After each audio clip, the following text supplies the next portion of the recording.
Board. My nightlight. Why are you off? Oh God.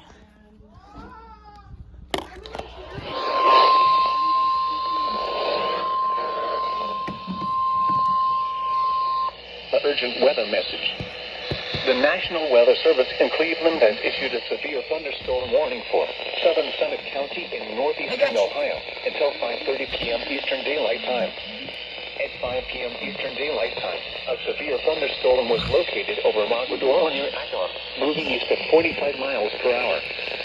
Hazard, 60 miles per hour wind gusts. Source, radar indicated.